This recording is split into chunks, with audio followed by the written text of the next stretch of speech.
Ini kan niat kita kan menghibur Pak gitu Pak. Namanya juga konten sih, harus tahu resikonya sih Pak sebenarnya Pak.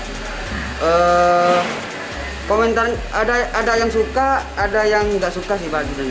Ada yang positif, ada negatif tanggapannya.